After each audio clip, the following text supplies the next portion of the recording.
On ne compte plus les croisières qui se sont transformées en enfer. Le Diamond Princess, l'Artania, le Grand Princess ou encore le Vasco de Gama, tous ont eu un invité imprévu, le Covid-19. Placés en quarantaine, refoulés de port en port, ils ont erré plusieurs jours en mer avant d'obtenir la précieuse autorisation de débarquer les passagers. Des périples qui auraient pu servir de leçon. Pourtant, le 7 mars à Buenos Aires, quasiment un mois après les premières alertes, 1800 passagers et membres d'équipage embarquent sur le Zaandam, destination San Antonio au Chili.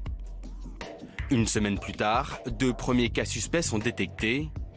Les autorités chiliennes refusent que le navire accoste.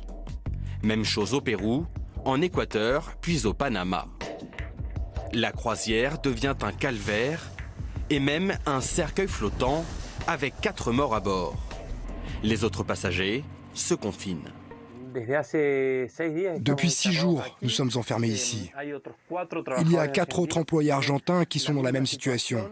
Ces cabines font 2,5 mètres sur 2 mètres.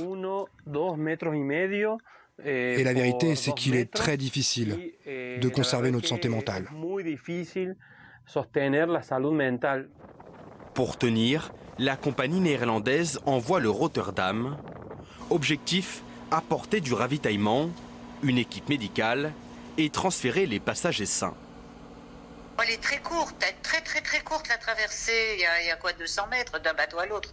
Il y a des gardes-côtes, on ne sait pas très bien, hein, vu de loin, mais vraisemblablement panaméens, quoi, qui surveillent les opérations. Le contrôle qui a été fait, c'est qu'on nous a demandé si nous avions eu une infection, une sorte de déclaration sur l'honneur, quoi. Et puis ensuite, quelqu'un est venu nous prendre une température à bout de bras. Les 2 bateaux naviguent désormais côte à côte. Cette nuit, ils ont traversé ensemble le canal de Panama. J'ai salué ce soir auprès de mon homologue panaméen la décision humanitaire d'autoriser le passage des paquebots Zaandam et Rotterdam. Je suis pleinement mobilisé pour le retour de nos compatriotes encore bloqués dans des croisières à l'étranger. En mer des Caraïbes, les passagers, dont 105 Français, se dirigent vers les États-Unis. Mais le port qu'ils visaient, Fort Lauderdale en Floride, refuse pour l'instant de les accueillir. Nous serons éternellement reconnaissants à ceux qui nous ouvriront leurs ports et nous respecterons toutes les règles. Il faut juste qu'on puisse commencer le processus pour rentrer chez nous. 4 personnes sont maintenant mortes et c'est la faute de tous ceux qui nous ont rejetés en cours de route. S'il vous plaît, aidez-nous. La compagnie assure travailler 24 heures sur 24 pour trouver une destination de débarquement.